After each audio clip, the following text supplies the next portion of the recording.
Guys, what's going on? Coach Mike here. I wanted to create this video to help you as a coach on one of the skills that is required and is essentially one of the more important skills to adopt as a coach when training or coaching anyone in any environment. So, in this particular um, environment that we're talking about today is on our leadership coaching, and that skill is probing skills. So, as the coach, in the leadership coaching sessions, whether it's module 1, module 2, 3, or 4, at the very basic level, you're demonstrating what good probing looks like and encouraging others to start to do that as well. And so, first of all, what is probing?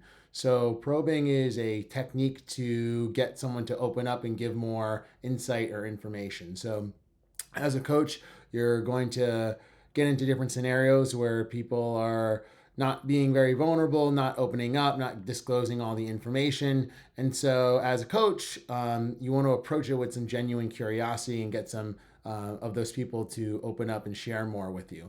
So, there are several techniques that we can use as a when I talk about probing techniques, but the mindset is really the most important. So, less about how to probe and more about how it goes wrong when probing. One of the things that I've found is if you are too aggressive, too confrontational with someone that you're trying to work with, it can shut down the conversation, right? Probing should be attacked with genuine curiosity, wanting to kind of find out a little bit more detail on the subject or information that they are providing. Inappropriate timing or situational awareness is a big part as well. So if you're in a conversation or in a session and someone's just not opening up, sometimes you just got to dial it back and just leave it as it is, and maybe start to get into it in the next session, or maybe follow up with that person individually in a group setting, which a lot of our coaching sessions can be in.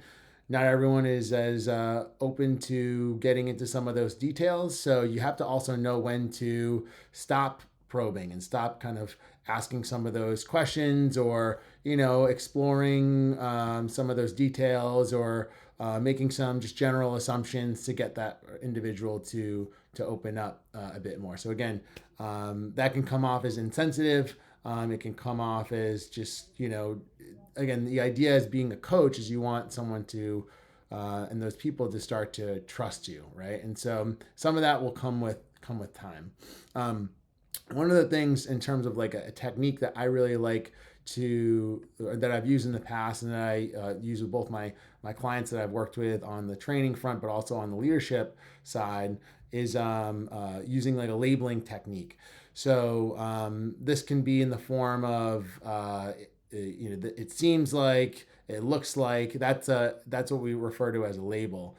And so when having a conversation with someone in one of these leadership coaching sessions, or if they're getting to open up, or let's say we're talking about red arrow behaviors and someone is starting to share their red arrow behaviors and they are very general, and they stop kind of like talking. For instance, my red arrow behavior is I'm passive aggressive, and that's all they give you. And so you kind of probe and you ask some questions, et cetera, et cetera. When do you feel those situations come up?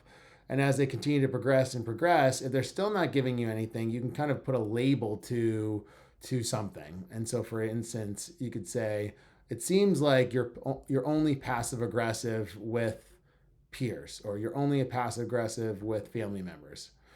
That's a label. Now, that could be completely true, or it can be completely false.